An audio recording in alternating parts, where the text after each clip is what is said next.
अगर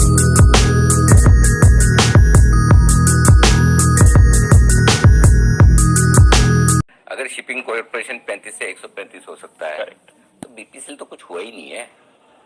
और मैं बार बार ये कहता हूँ, ये लिटमस टेस्ट है सरकार का कि बीपीसीएल को कितना अच्छा बेचती है, उसके बेसिस पे सारी कंपनियां बिकेगी बाद में, है ना।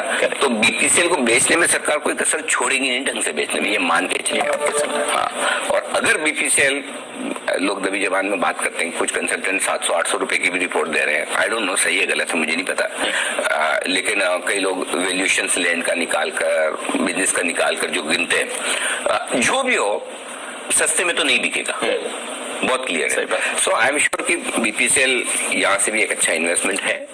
हम तो लगातार कह रहे हैं बने रहिए, हड़बड़ी करके बेचिए मत। और बाकी सरकारी कंपनियों का जो समय चल रहा है दीप चलता रहेगा। देखो सबके आ रहे हैं डिविडेंड, ये आईओसी 16 मार्च को बैठक है, गेल 15 मार्च को बैठक है, ठीक है। एनएमडीसी ने 7.25 रुपए दे दिए, आरईसी ने फ्राइडे को 5 रुपए दे दिए, इंजीनियर्स इंडिया 1.5 रुपए, सब अपने अपने कैपेसिटी के हिसाब से डिविडेंड बांट रहे हैं, जिसके पास जितना है बांट रहे हैं।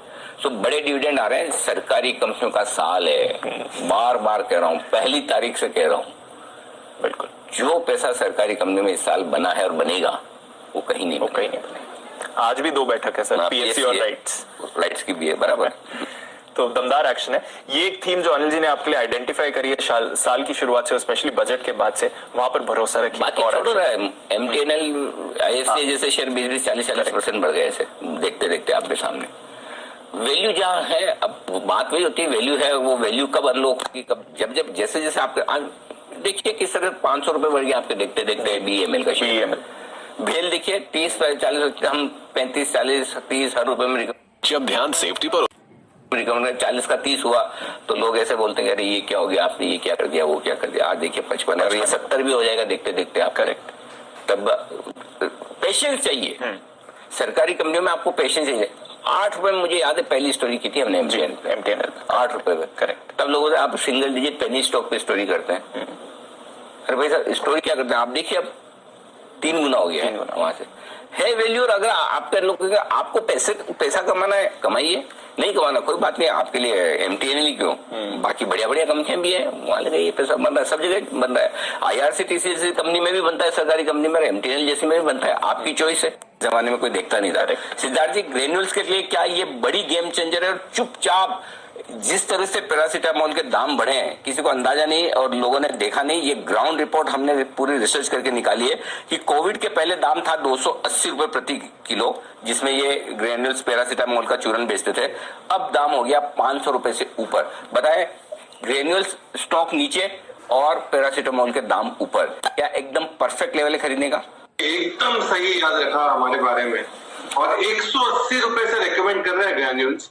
पैरासिटामोल ग्रेन्यूल्स के लिए 2 ही चीज बहुत महत्वपूर्ण दूंगा, और वरुण ने जो खबर बताई है बिल्कुल सटीक है।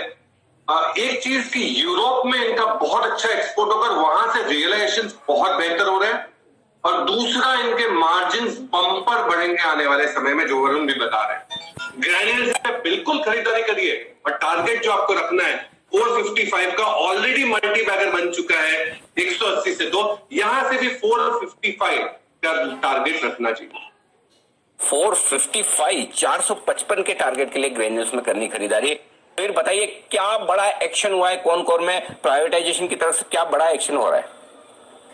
बिल्कुल सर, सबसे पहले आपको बता दें कि लैंड लाइसेंसिंग फीस को लेकर के ये बड़ा डेवलपमेंट है कि ये लैंड लाइसेंसिंग फीस को लेकर के अब तक मामला अटका हुआ था। लगातार इंटर मिनिस्ट्रियल कंसल्टेशन हो रहा था, सब कुछ हो रहा था, लेकिन इसको अभी तक अप्रूवल नहीं मिल रहा था। लेकिन अब इस दिशा में एक बड़ा डेवलपमेंट यही है कि रेल लैंड लाइसेंसिंग फीस को रेल मंत्रालय ने, रेलवे मंत्री पीयूष गोयल ने हाल में इसको मंजूरी दे दी है, इसी हफ्ते इसको अप्रूव किया है।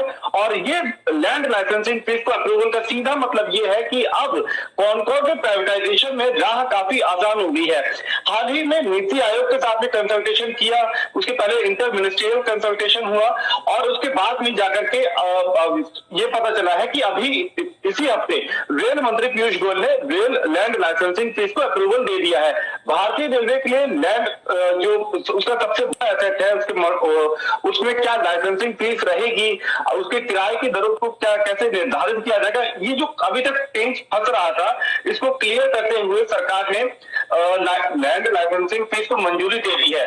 और ये कॉनकॉर के प्राइवेटाइजेशन में एक बड़ा रोड़ा था, क्योंकि हमने लगातार ये देखा कि कॉनकॉर के प्राइवेटाइजेशन के लिए सरकार आगे तो बढ़ना चाहती है, लेकिन चूंकि एक सही नीति नहीं होने के चलते ये प्राइवेटाइजेशन अटका पड़ा था। तो अब माना यह जा रहा है कि ये लैंड लाइसेंसिंग फीस को रेल मंत्रालय से जो अप्रूवल मिला है, अब ये सीधा कैबिनेट को जाएगा। कैबिनेट से मंजूरी होने के बाद में इसके दो फायदे होंगे। एक तो न केवल बल्कि स्पष्ट नीति भारतीय रेलवे के पास मौजूद होगी, बल्कि कॉनकॉर प्राइवेटाइजेशन में भी इसका एक बड़ा फायदा मिलेगा। और यही पता चल रहा है कि बहुत जल्द माना यह जा रहा है कि अगले 2 से 3 हफ्ते में ये लाइसेंसिंग फीस पॉलिसी कैबिनेट में आगे के अप्रूवल के लिए आ सकती है। जी सर।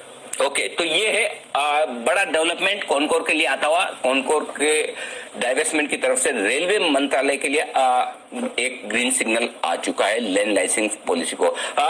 समीर, कुछ अंदाजा लगाए कि वो परसेंट क्या होगा लैंड लाइसेंस पॉलिसी का, या अभी उस पर खुलासा होना बाकी है? और दूसरा ये कि अब आगे इस पर क्या एक्शन होगा वो भी जरा बताइए।